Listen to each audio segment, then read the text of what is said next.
안녕하세요. DJ 현이입니다. 오늘의 사연 시작해 보겠습니다.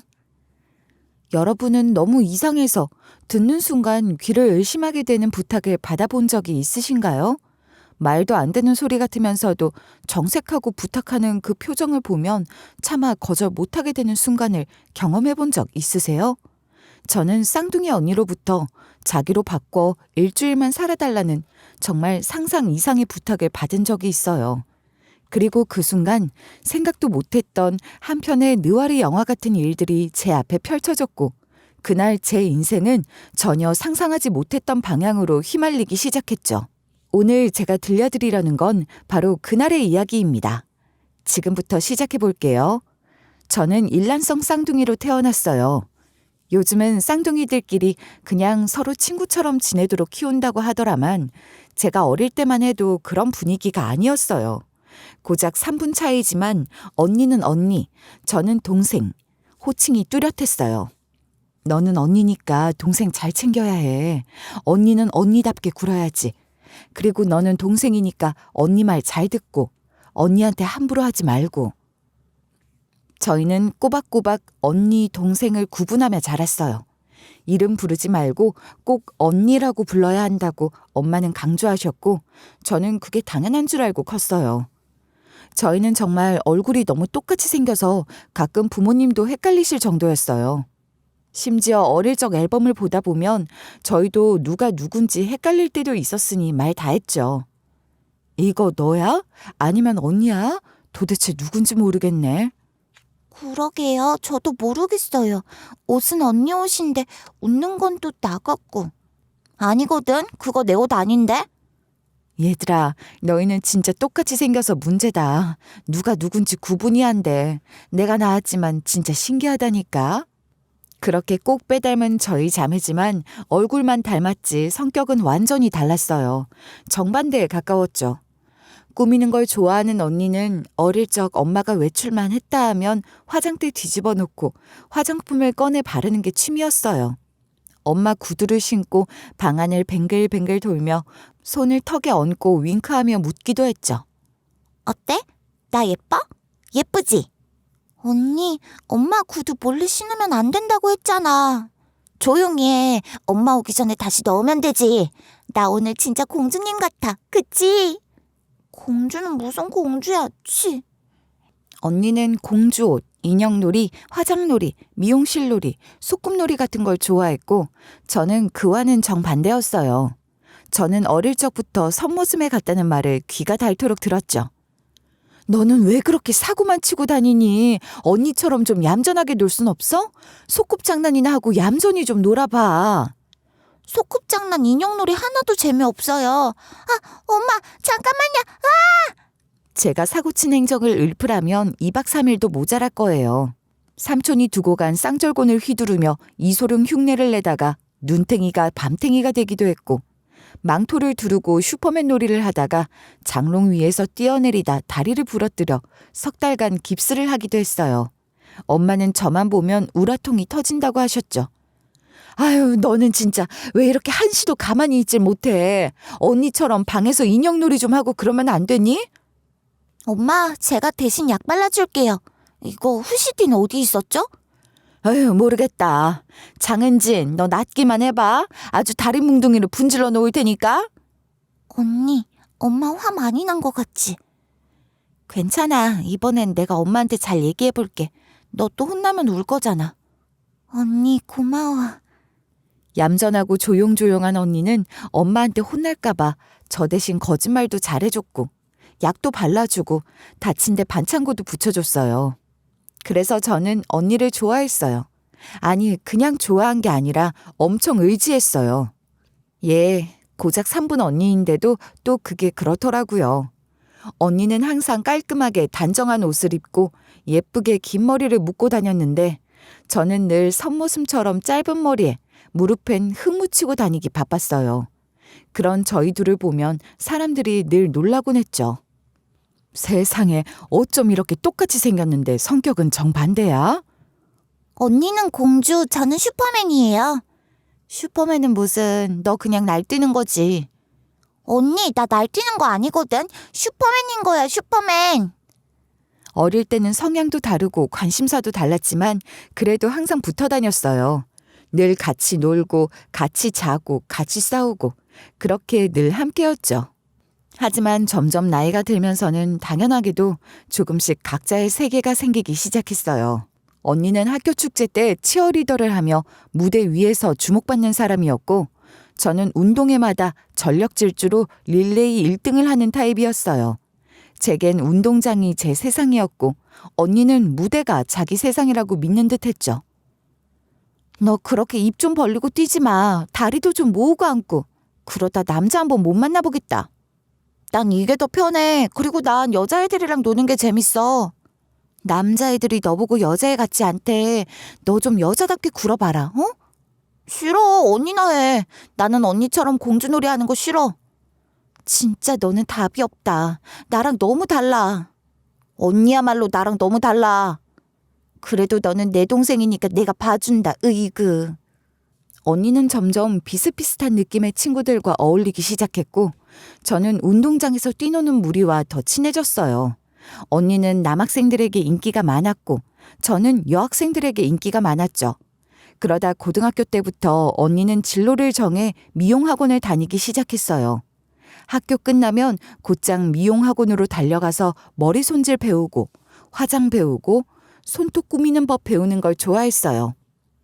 퇴근길에 집에 들어오면 손등에 립스틱 발라보고는 저를 불러서 보여주기도 했죠. 나 이거 어때? 봐봐. 색깔 괜찮지 않아? 근데 언니, 이거 엄마 거 아니야? 몰래 써도 돼? 난 이게 다 공부잖아. 이제 화장하는 게 공부하는 건데 누가 뭐라 그래? 그러지 말고 너도 한번 발라봐봐. 이리 와봐. 언니가 해줄게. 에이, 됐어. 나는 잘 모르겠어. 화장하면 얼굴 간지럽고 답답할 것 같아. 안 할래. 너는 도대체가 여자애가 맞긴 한 거야? 진짜 너무 재미없게 산다. 넌 뭔 재미로 사니? 세상에 재미있는 거 많거든. 나중에 경찰 데려가면 체력도 키워야 하고 공부도 해야 하고. 순 재미없는 것들 뿐이네. 진짜 재미없어. 재미없어도 괜찮아. 나는 나중에 멋진 경찰 될 거니까. 경찰? 너? 아휴, 진짜 상상도 안 간다. 네가 경찰 되면 나라 망하겠다. 언니 진짜 너무한다. 그럼 언니는 뭐하고 살 건데? 난 예쁘게 살 거야. 예쁜 게 최고야. 난 진짜 연예인 뺨치게 예쁘게 하고 다닐 거야. 저는 언니의 그 말을 듣고 조금 씁쓸한 기분이 들었지만 굳이 그때는 뭐라고 반박하지 않았어요. 대신 마음속으로만 언니는 거치장에만 너무 집중하는 것 같아. 난 저렇게는 안 살아야지 라고 생각했어요. 그렇다고 해서 저희 사이가 나빴던 건 아니었어요. 저는 체력 단련한다고 달리기 연습하다가 넘어져서 무릎 까지고 팔에 멍들고 여기저기 상처 나서 들어오면 언니는 늘 안쓰럽다는 듯 한숨을 쉬며 다가와서 라면을 끓여주거나 얼음찜질을 해주곤 했어요. 또 넘어졌어? 무릎은 왜 이래? 너 진짜 좀 조심 좀 해. 어쩔 수 없지 뭐. 오늘 달리기 연습하다가 코너 돌 때 넘어졌어. 그래서 경찰이 되겠다고? 이렇게 맨날 다치면서? 그래도 난 꼭 경찰 되고 싶어. 진짜 못 말리겠다. 라면이나 먹을래? 진짜? 그럼 나 계란도 넣어줘. 언니는 그렇게 저를 챙겨주는 걸 마다하지 않았고 저도 그런 언니가 참 고맙고 좋았어요. 가끔은 우리가 친구로 만났으면 절대 친해질 수 없었을 텐데 그래도 자매라서 다행이다 라는 생각이 들기도 했어요. 그렇게 시간이 흘러 성인이 되고 저는 정말로 경찰 공무원이 되었어요. 처음 발령은 파출소였고 나중에 형사과로 옮겼어요. 사실 제가 가고 싶었던 건 강력팀이었는데 여자라고 죽어도 발령을 안 주더라고요. 나 진짜 강력팀 가고 싶었는데 아쉽다. 하다 보면 다 보내줄 때가 있다. 있는 자리에서 열심히나 해. 언젠간 꼭 갈 거야. 나쁜 놈들 내가 다 잡아버릴 거야. 아, 너 진짜 너 열정은 인정. 근데 체력부터 더 키워라. 너 어제도 범인 잡다가 넘어졌다며. 그러니까 더 단련해야지. 오늘도 뛸 거야. 그렇게 저는 현장에서 뛰어다니며 사건 처리하고 조서 처리하면서 하루하루 바쁘게 살았어요. 그리고 그 사이 언니는 피부 관리 뷰티샵을 열었어요. 처음에는 그냥 조그마한 가게였는데 손님이 늘어나고 입소문이 퍼지고 SNS 팔로워가 10,000명을 넘더니 꽤나 잘 나가는 피부 관리샵이 됐죠. 야, 나 이번에 VIP 관리 프로그램 런칭했어. 예약 밀려서 정신이 없네.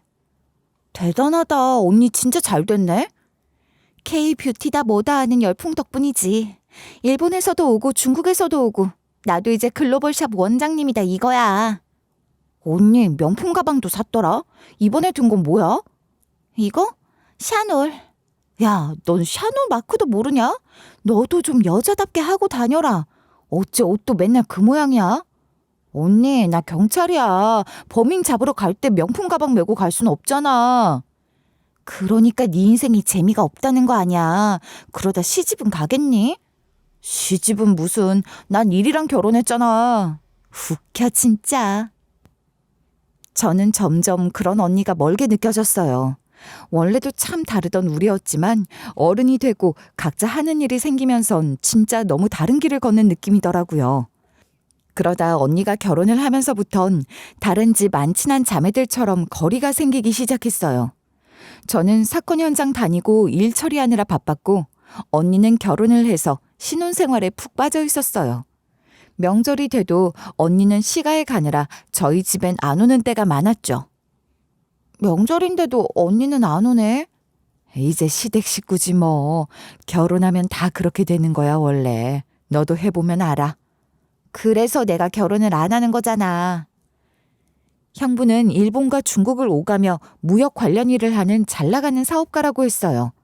친하게 오가는 사이는 아니라 몇 번 만난 게 전부였지만 사업하는 사람답게 서글서글하고 유쾌한 성격 같더라고요. 언니도 형부를 많이 좋아하는 것 같았고요.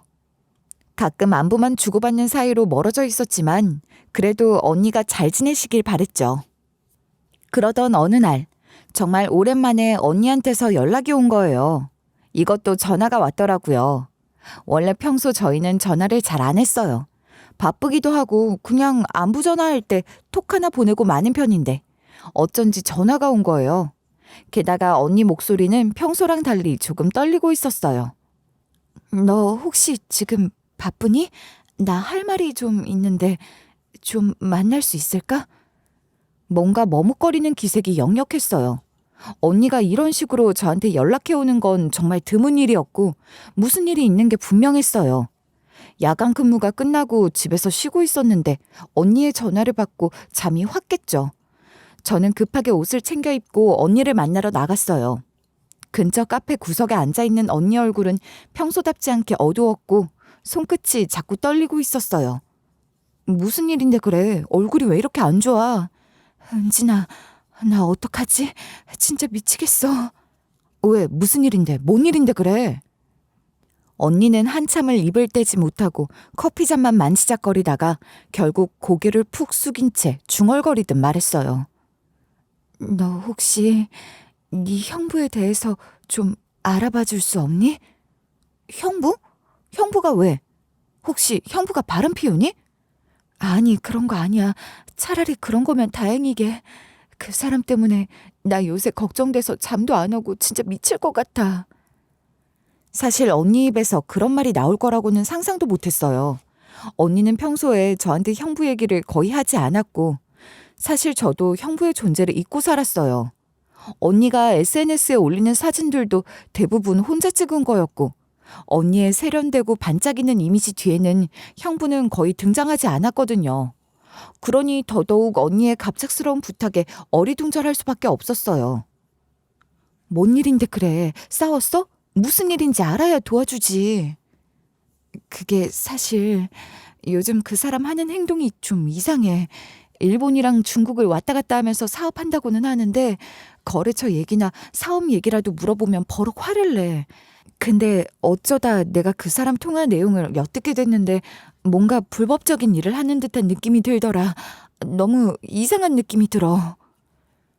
언니의 불안감이 전염된 건지 저도 점점 긴장되기 시작했어요. 언니의 목소리는 점점 더 낮아졌고 손끝이 더 떨렸어요. 그래서 일부러 노트북을 봤는데 뭔가 무서운 파일들이 있었어. 이상한 이름으로 저장된 파일들. 무슨 수출입 명세서 같은데 약 이름도 있고 은어도 있고 다른 나라 주소도 나오고 여자들 얘기도 있고. 잠깐만, 약 이름? 여자들 얘기? 그게 무슨 소리야? 모르겠어. 그냥 너무 무서운 단어들이 막 섞여 있었어. 물론 다 내 추측이긴 해. 근데 영 찜찜해서 말이야. 혹시 파일이나 통화 내용 찍어둔 거라도 있어? 무슨 증거 같은 거라도. 언니는 잠깐 말을 멈추더니 고개를 저었어요. 아니, 그땐 너무 놀라서 그런 생각도 못하고 그냥 닫았어.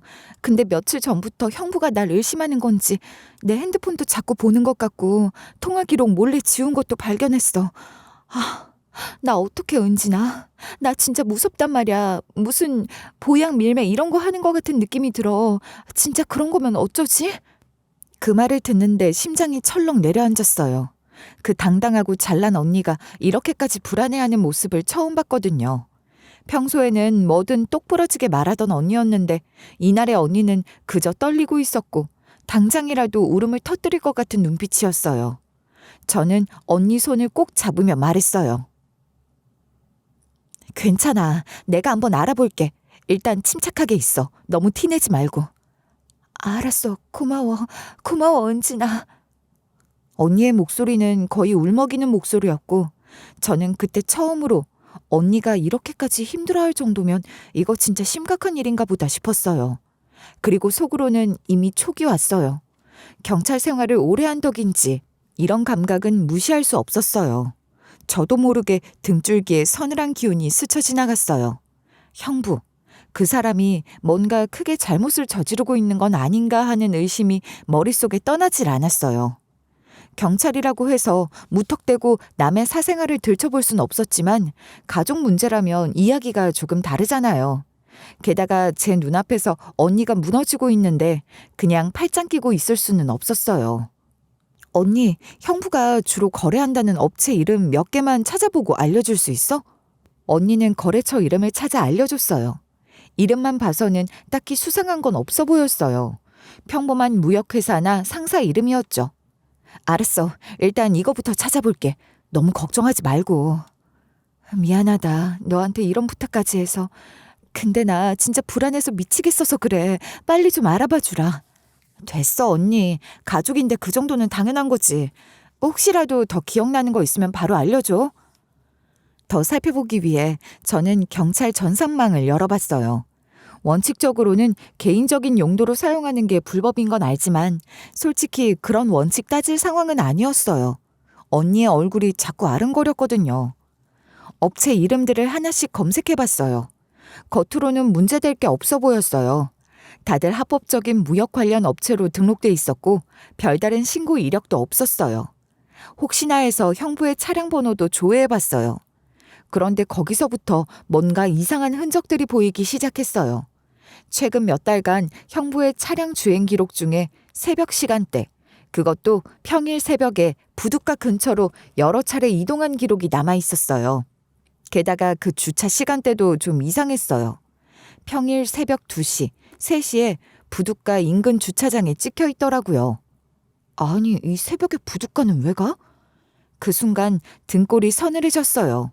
공항도 아니고 새벽 부둣가라니. 마약 밀수나 밀수입 사건을 다뤘던 과거 선배 형사들 얘기가 스쳐 지나갔어요. 왠지 형부가 단순한 무역업자가 아닐 수도 있겠다는 생각이 들었어요. 하지만 막상 드러난 건 이것뿐이었어요.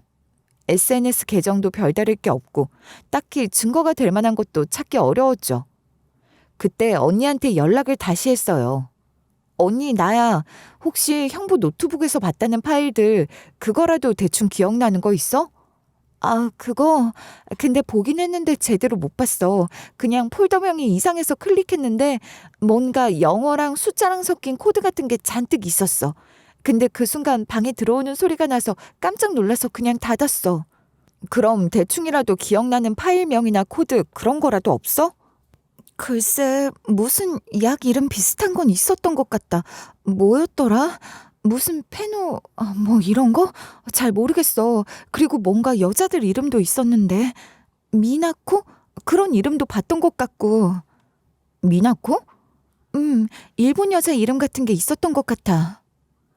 언니 말을 들으니 점점 의심은 더 커졌어요.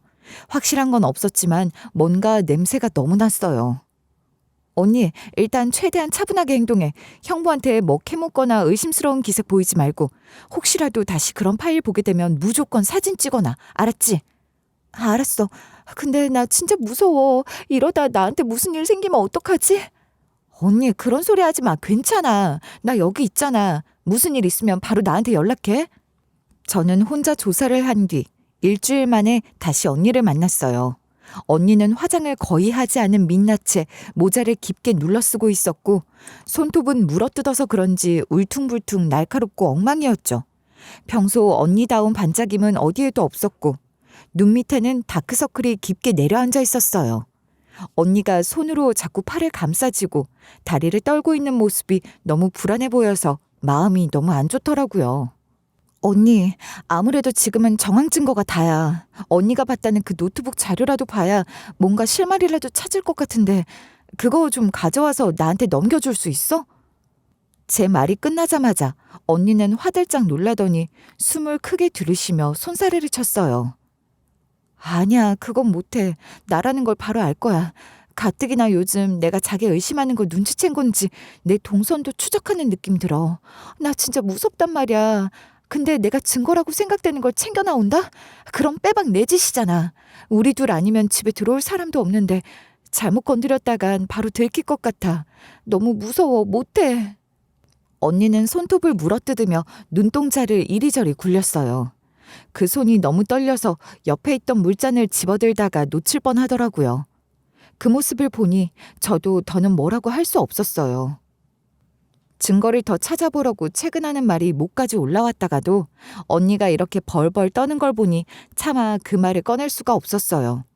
그저 깊은 한숨만 나왔고 고민만 머릿속을 맴돌고 있었죠. 그런데 그 순간 언니가 뭔가 결심한 듯 고개를 번쩍 들더니 눈빛이 이상하게 반짝이더라고요. 그리고는 마치 뭔가 좋은 수를 찾아낸 사람처럼 저를 뚫어지게 쳐다봤어요. 이렇게 하면 어떨까? 네가 나인 척하는 거야. 한 일주일만. 네가 나인 척하고 우리 집에 들어오면 마음대로 증거에 손도 댈 수 있고 조사도 할 수 있잖아. 저는 순간 숨이 막히는 기분이었어요. 그게 무슨 소리인지 이해가 안 돼서 멍하니 언니를 쳐다봤어요. 뭐? 지금 그게 무슨 소리야? 언니는 손끝까지 떨리는 손으로 제 팔을 꼭 잡더니 간절한 눈빛으로 말을 이어갔어요. 나도 뭘 찾아야 할지 감이 안 와. 증거가 될지 안 될지도 모르는데 괜히 아무거나 다 챙겼다가 그 사람이 눈치라도 채면 끝장이잖아. 근데 너라면 뭔가 찾을 수 있을 거야. 너 경찰이잖아. 이런 거 잘 알잖아. 그래도 이거 너무 위험해. 그러다 들키면 어쩌려고 그래. 아니야. 그 사람 진짜 둔해. 그리고 우리 부모님, 친한 친구들 전부 다 서로 옷만 비슷하게 입고 있으면 헷갈려 하는데 너랑 만난 적도 몇 번 없는 그 사람이 널 어떻게 알겠어. 그냥 평소처럼 내 옷 입고 앉아만 있으면 아무 의심도 안 할 거야. 아니, 그래도 말이 안 되잖아. 지금 무슨 말을 하는 거야? 내가 언니인 척을 하라고? 그래, 증거는 찾는다 쳐. 안 들킨다 쳐. 근데 그러다가 형부가 알아채면. 아니, 그게 아니라 오히려 언니인 줄 알고 껴안기라도 하면 그땐 어떡해. 그건 걱정할 거 없어. 너희 형부랑 나 손끝 하나 안 닿은 지 몇 달 됐어. 절대 스킨십 같은 거 없어. 그건 걱정 마. 심지어 우리 밥도 같이 안 먹어. 언니는 눈물 맺힌 채로 떨리는 목소리로 말을 쏟아냈어요. 은진아, 제발. 내가 이렇게 부탁할게. 나 이러다 진짜 피말라 죽을 것 같아서 그래. 내가 진짜 보약사범이랑 살고 있는 거면 어떡해. 그럼 진짜 큰일이잖아. 이러다 죽을 수 있을 것 같아서 그래. 제발 부탁이야. 언니는 눈가를 연신 닦아내면서도 계속 제 손을 붙잡고 놓지 않았어요. 손끝이 차갑게 식어 있었고 목소리도 자꾸 떨리고 있었어요. 정말 막장 드라마에서나 나올 법한 이야기라는 생각이 머리를 스쳤는데도 언니의 그 간절한 눈빛을 보니 마음이 무너졌어요. 아무 말도 하지 못하고 멍하니 앉아 있었어요. 그럼 진짜 딱 일주일이야. 딱 일주일? 딱 일주일만. 그 사이에 무조건 너한테 무슨 일이 생기기는 안 할게. 나도 최대한 주변에서 움직일게. 너 위험하게는 안 해. 그건 약속해. 알았어. 진짜 딱 일주일이야. 딱 일주일? 언니는 울먹이는 얼굴로 제 손을 꼭 잡더니 숨을 크게 내쉬며 연신 고맙다고 말했어요. 저도 그제야 숨을 한번 길게 내쉬었어요. 정말 이게 무슨 상황인가 싶고 앞으로 무슨 일이 터질지 막막했지만 언니의 떨리는 손을 뿌리치지 못했어요. 그렇게 저는 쌍둥이 언니가 되기로 했습니다. 저는 언니처럼 보이기 위해 모든 걸 다 바꿨어요. 언니의 긴 머리를 따라 피스를 붙이고 언니처럼 화장을 하고 혹시 몰라서 언니가 평소 쓰던 향수까지 목덜미와 손목에 뿌렸죠. 언니의 옷까지 입고 거울 앞에 서니 저도 할 말을 잃었죠. 낯설고 소름이 돋았어요. 저랑 언니랑 나란히 서 있는데 둘 다 언니 같은 거예요. 언니랑 똑같은 얼굴, 똑같은 머리, 똑같은 향까지. 저도 헷갈릴 정도였으니 남이 보면 진짜 구분 못하겠다는 생각이 들더라고요. 은진아, 나 없는 동안 조심해. 아무 일도 없을 거야. 절대 들키면 안 돼. 무조건 일주일만 버텨줘. 알았어. 근데 언니 진짜 무섭다. 이거 진짜 무슨 첩보작전도 아니고. 하여튼 잘해보자. 부탁해. 고마워, 내 동생. 언니가 문을 닫고 나가자마자 집안이 이상하게 낯설게 느껴졌어요. 남의 집에 와 그 집 주인인 척하고 있는 이 상황이 대체 뭔가 싶더라고요. 심장이 빠르게 뛰었고 손끝이 시리고 차가워졌어요. 그러다 형부 퇴근까지 시간이 얼마 없다는 생각에 정신이 번쩍 들었어요. 저는 바로 형부 방으로 들어갔어요. 뭘 찾아야 하는지 감도 안 잡히는데 그냥 눈에 보이는 서랍부터 다 열어봤어요. 책상 서랍엔 뭔지 모를 숫자들이랑 코드들이 빽빽하게 적힌 문서들이 나왔어요. 일본어로 적힌 것도 보였는데 뭔지 몰라서 다 촬영해뒀어요. 그러다 형부의 트렁크 가방을 열었는데 순간 숨이 멎는 줄 알았습니다. 비닐 포장 안에는 수백 개의 주사기들이 빼곡히 들어있었어요. 정체를 알 수 없는 액체가 담긴 병도 몇십 개 보였어요. 순간 머리가 핑 돌았죠. 뭐야 이게? 설마 진짜 보약? 심장이 터질 것 같았어요.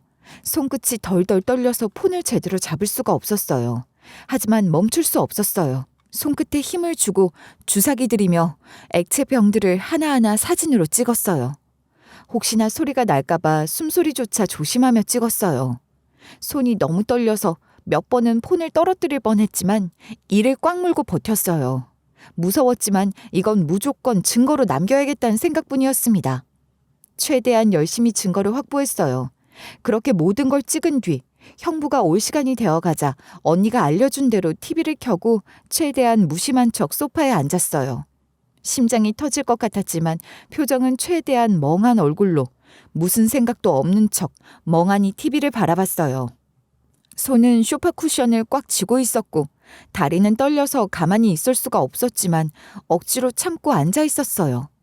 최대한 언니처럼 하고 속으로 외치면서. 그때 현관 비밀번호 입력 소리가 들렸어요. 삐빅 삐빅. 소리가 온몸을 찌르듯 들려왔고 심장이 목구멍까지 올라오는 느낌이었어요. 숨을 꾹 참고 깊게 들이마셨다가 천천히 내쉬었어요. 몸이 굳어 있었고 손끝이 새하얘질 정도로 힘을 줬어요. 현관문이 열리고 형부가 들어섰어요. 순간 눈이 저한테 향했는데 그 순간이 너무 길게 느껴졌어요. 땀이 식은 땀처럼 주르르 흐르는 것 같았죠. 그런데 형부는 별 의심 없이 피곤한 표정으로 저를 보더니 한숨을 내쉬며 말했어요. 와 있었네. 좀 일찍 왔어. 형부는 대충 고개를 끄덕이더니 가방을 내려놓곤 소파에 드러누웠어요. 저는 심장이 미친 듯이 뛰고 있는데 형부는 그런 건 전혀 모르고 그냥 팔을 머리 뒤에 베고 천장을 멍하니 바라보고 있었어요. 오늘 하루 종일 진짜 죽는 줄 알았어. 회의만 내탕 뛰었네. 많이 힘들었나 보네. 힘들다 못해 그냥 쓰러질 것 같아. 당신은 좀 기운이 없어 보이네. 그냥 피곤해서 그래. 나도 하루 종일 정신 없었어. 그 순간 형부는 살짝 눈을 뜨고 저를 힐끔 보더니 다시 눈을 감았어요. 그래? 근데 당신 오늘 향수 바꿨어. 냄새가 좀 다른데. 아닌데 왜 그러지? 아닌가 그대로인 것 같기도 하고. 저는 숨이 턱 막히는 기분이었어요. 혹시나 눈치챘나 싶어 손에 땀이 차는 게 느껴졌죠. 하지만 다행히 형부와 함께한 저녁 시간은 무심한 듯 흘러갔어요. 형부는 술을 두어 잔 마시고 거실 소파에 앉아 TV를 켰고 저는 거실 한쪽에서 폰을 만지작거리며 최대한 자연스럽게 행동했어요. 저를 의심하는 기색은 전혀 없어 보였고 언니 말대로 형부는 제가 진짜 언니라고 믿고 있었어요. 그런데 술을 마셨으니 빨리 잘 법도 한데 좀처럼 잠들 생각을 않는 거예요. 그래서 얼른 잠들기만 기다리는데 잘 시간이 다 되어 형부가 방에 들어가서 저를 부르더라고요. 얼른 씻고 들어오지 그래. 피곤하다며. 그래, 알았어.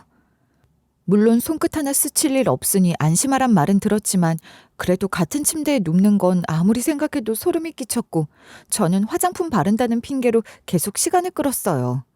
하지만 더는 미룰 수 없어 결국 방으로 들어갔고 제가 들어간 순간부터 형부가 갑자기 협탁 서랍에서 주사기를 꺼내며 제게 다가오는 거예요. 그 순간 머리가 폭발하듯 쭈뼛 섰어요. 이게 무슨 상황이지? 난 어떻게 해야 하지? 미칠 것 같더라고요.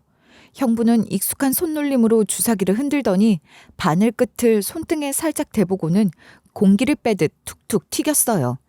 액체가 미세하게 뿜어져 나오는 걸 보고 심장이 거칠게 뛰었죠. 당신 피곤하다며 우유 주사 한 대 놔줄게. 형부는 제게 웃으며 다가왔고 저는 속으로 비명을 질렀어요. 하지만 최대한 침착한 척하며 말했어요. 아니야, 오늘은 그냥 잘게. 내일 업체 미팅이 있어서 그냥 안 하는 게 좋을 것 같아. 하지만 목소리가 살짝 떨렸어요. 이러다 들키면 어쩌지 하며 속으로 엄청 떨었어요. 형부는 잠시 멈칫하더니 곧 무심한 표정으로 말했어요. 당신답지 않게 왜 그래? 그때 그 VIP 손님들 접대할 때도 웃으면서 놓더니. 순간 숨이 턱 막혔어요. VIP 손님들? 형부는 제 표정을 못 본 채 자기 팔에 주사기를 놓기 시작했습니다. 이거 이번에 들어온 신상인데 진짜 괜찮더라. 지난번에 우리 손님들 반응 좋았잖아. 그러고 보면 당신이 안목은 있어. 왜 그때 당신이 말했잖아. 고급 시술에는 고급 약 써야 한다고. 그거 없었으면 우리 VIP 클럽 고객 다 빠졌을걸. 당신 샵에서 팔아주는 몫이 확실히 크지. 그건 그렇지. 이번에 일본 쪽에서 더 좋은 물건 들여왔다더라. 합성이라 검사도 안 걸린대.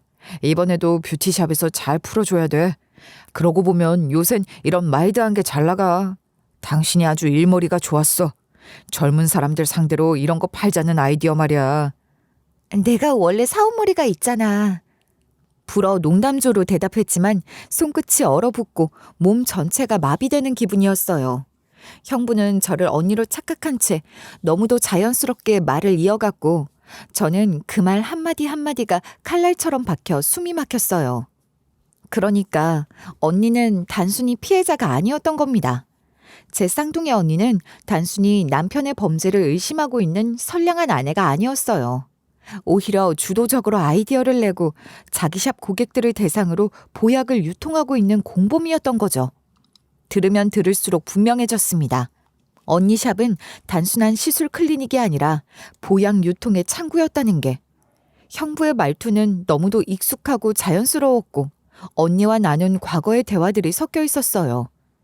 형부는 주사를 놓고는 이내 피곤하다는 듯 몸을 뒤척이며 잠에 들었고 저는 심장이 미친 듯이 뛰는 상태로 그 자리를 빠져나왔어요. 손끝이 얼얼했고 숨조차 제대로 쉴 수 없었어요. 그제야 언니에게 전화를 걸었지만 음성으로 없는 번호라는 문구가 흘러나왔어요. 아, 이거 내가 함정에 빠졌구나. 저는 그제야 언니가 자기 혐의를 벗어나기 위해 이런 짓을 꾸몄다는 걸 알게 됐어요. 저는 떨리는 손으로 형부의 노트북, 휴대폰 등을 챙겨들고 미친 듯이 달렸어요. 숨이 턱까지 차올랐고 뛰는 내내 손이 떨렸어요. 그리고 곧장 경찰서로 달려갔죠. 문을 열고 들어가 담당 부서 팀장에게 급히 보고 드릴 게 있다고 말한 뒤 저는 그 자리에서 언니와 형부를 정식으로 신고했어요. 증거는? 네, 여기 노트북과 휴대폰이에요. 이 안에 모든 증거가 들어있어요. 알겠어. 바로 조사해볼게. 너 일단 한숨 돌려. 지금 무슨 밀랍 인형 같다. 수사팀은 제 신고를 접수하자마자 곧바로 움직였어요. 저는 형부가 집에서 약에 취해 잠들어 있다는 사실까지 전달했고 경찰은 바로 구속영장을 발부받아 새벽에 형부의 집으로 들이닥쳤어요. 형부는 눈도 제대로 못 뜬 채 이불을 덮어 쓴 채로 체포됐고 침대 옆 협탁에서는 여전히 액체가 남아있는 주사기들이 발견됐어요. 주사기 바늘 끝에는 형부의 DNA가 묻어 있었고 약물 성분도 곧바로 분석 의뢰에 들어갔죠. 와, 인연이 날 이런 식으로 엿먹여? 그니까 아까 그년이 네 년이었다 이거지? 어따 대고 년년거려 이 새끼야. 똑바로 앉아서 대답이나 해. 콱! 씨. 형부를 조사하는 동안 언니 행방도 계속 쫓고 있었고 결국 사건 접수 48시간 만에 도주 중이던 언니도 공항 근처의 한 모텔에서 체포됐어요.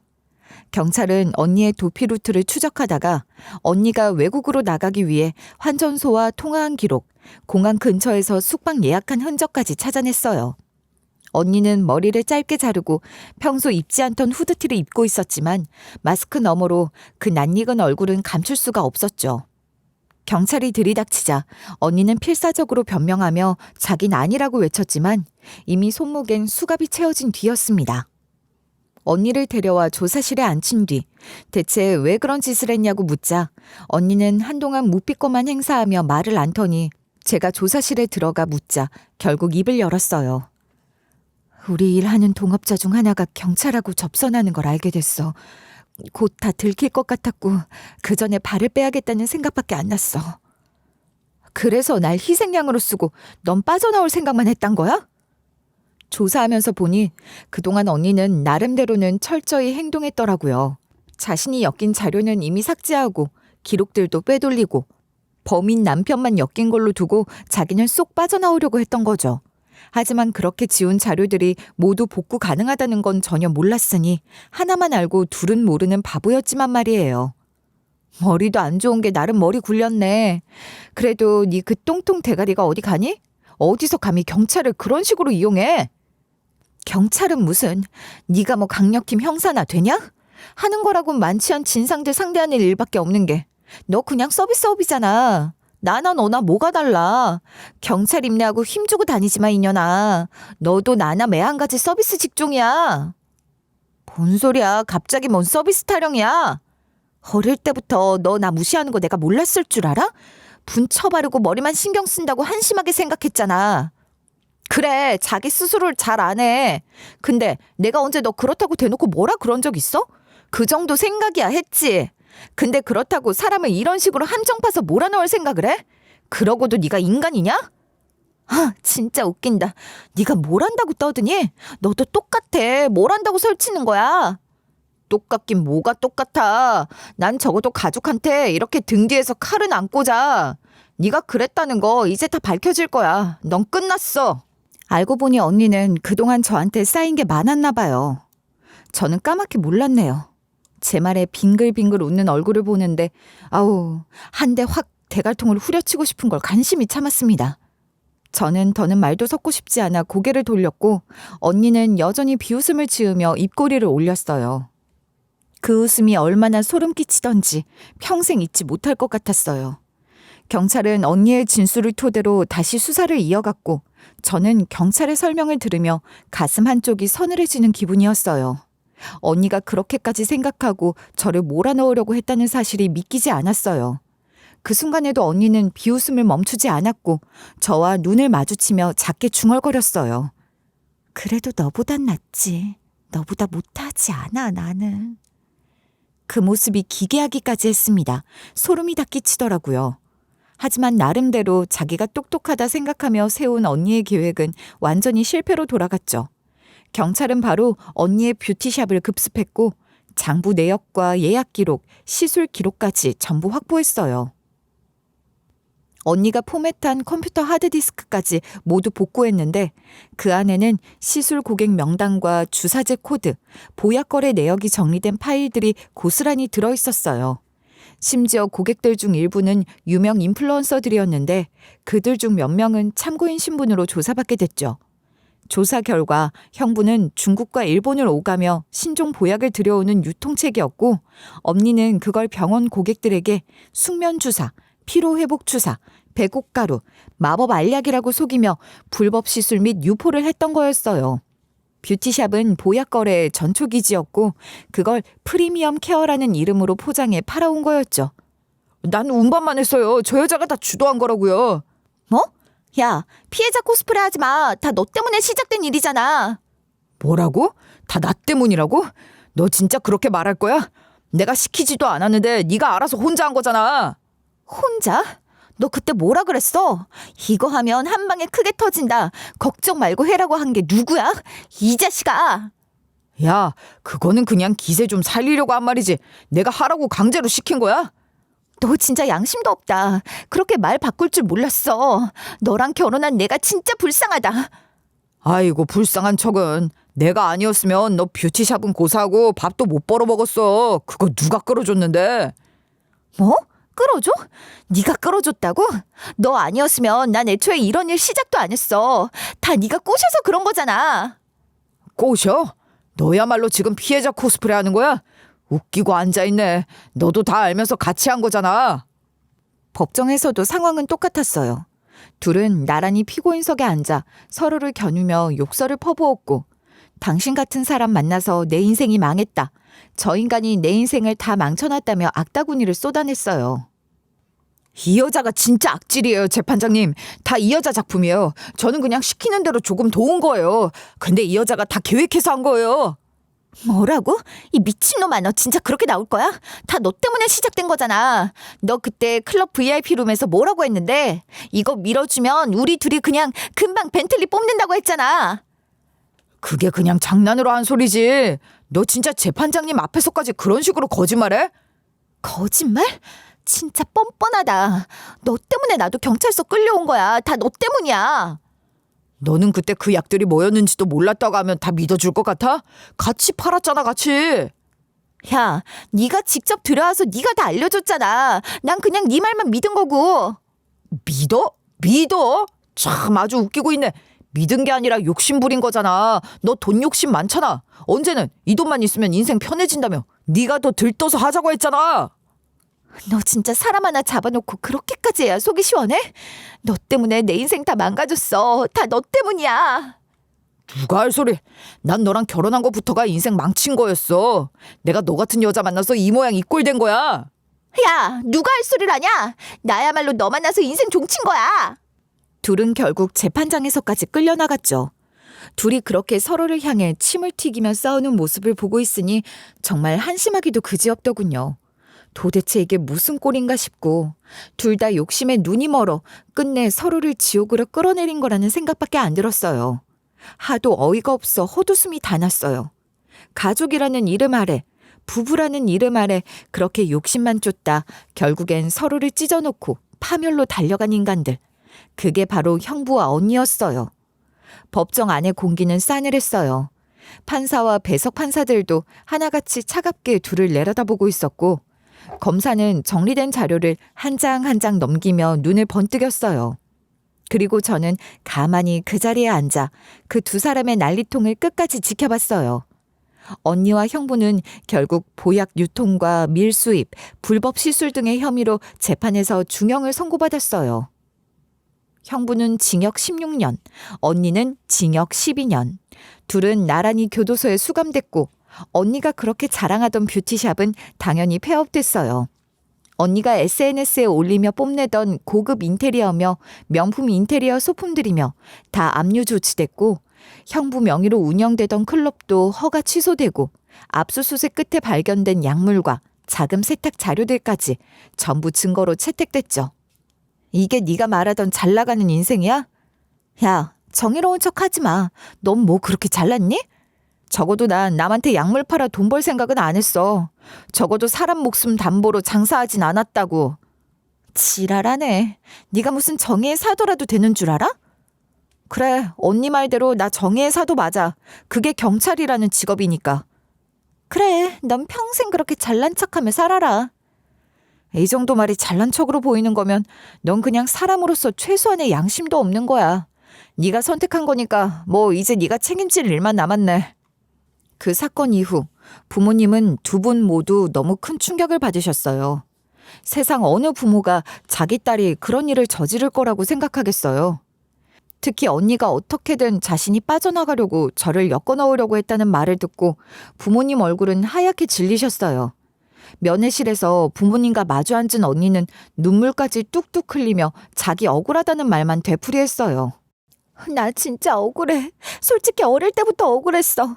엄마 아빠는 은진이만 예뻐하고 나는 혼자였잖아. 나를 이렇게 만든 건 엄마 아빠 책임도 있어. 나만 욕하지 마. 뭐라고? 너 지금 무슨 소리 하는 거야? 내 말 틀려?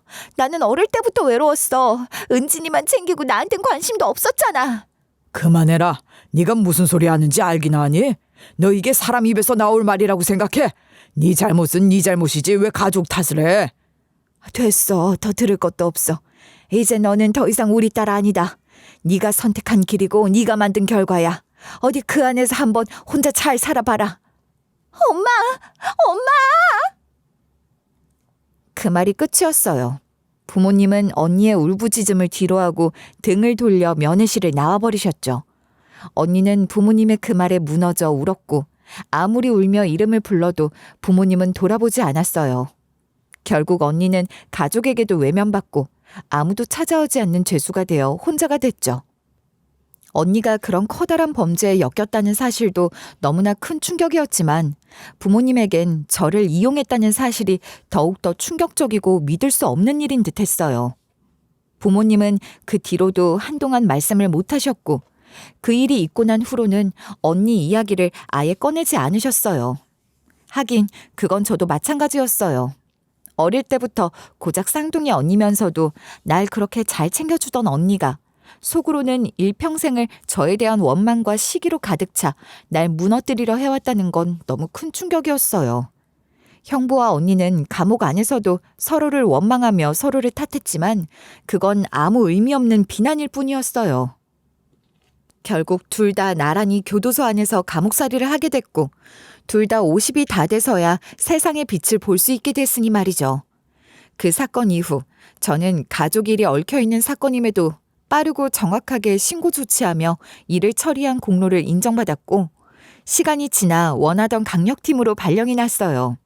물론 그 어떤 선택 하나 쉬운 건 없었지만 사건을 끝까지 밝혀내려 한 제 선택이 옳았다는 걸 증명한 셈이었어요. 잘했다. 고생 많았다. 자랑스럽다 우리 딸. 은진아 고생했어. 네가 아니었으면 우리 더 큰일 당할 뻔했어. 혹시라도 만에 하나라도 죄책감 갖거나 맘 무겁게 가질 필요 없어. 엄마 말 무슨 말인지 알지? 네, 감사해요. 지금 저는 강력팀에서 여성 대상 성폭력 수사에 특히 집중하며 바쁘게 살고 있어요. 경찰 일을 하며 별별 경우를 다 보기도 하고 특히나 믿었던 쌍둥이에게까지 배신당하며 사람을 믿기 어려워지기도 했지만 그래도 경찰이라는 직업이 저에게 주는 무게와 책임감을 더 깊이 느끼며 하루하루를 보내고 있죠. 그 일 이후로 저는 더 단단해졌고 더 강해졌어요. 언니의 일은 제게 너무 큰 상처였지만 동시에 저를 더 강하게 나답게 만든 사건이기도 했어요. 저는 그 어떤 경우에도 진실을 끝까지 파헤치고 정의를 지키기 위해 노력하는 경찰로 살아갈 거예요. 누가 뭐래도 저는 경찰이고 절대 그 자부심을 잃지 않고 정의를 위해 노력할 겁니다. 사람 일은 정말 알 수 없어요. 저 역시 가장 가까운 사람이 어떤 낯선 얼굴을 하고 나타날지 상상조차 못했으니까요. 그날 이후 저는 모든 걸 새로 배우는 심정으로 하루하루를 살아가고 있어요. 무조건적인 믿음이 얼마나 위험한 건지를 배웠고 진실은 결국 어디서든 드러나게 된다는 건 역시 배웠죠. 지금도 가끔은 그때의 기억이 스쳐 지나가며 소름이 돋곤 하지만 저는 이제 어떤 상황에서도 저 자신을 잃지 않고 끝까지 싸워낼 준비가 되어 있어요. 오늘 제 이야기를 들어주셔서 정말 감사합니다. 이 이야기가 여러분께도 한 번쯤은 혹시라는 경계를 가지는 계기가 되길 바라면서 안전하고 편안한 일상 보내시길 바라겠습니다.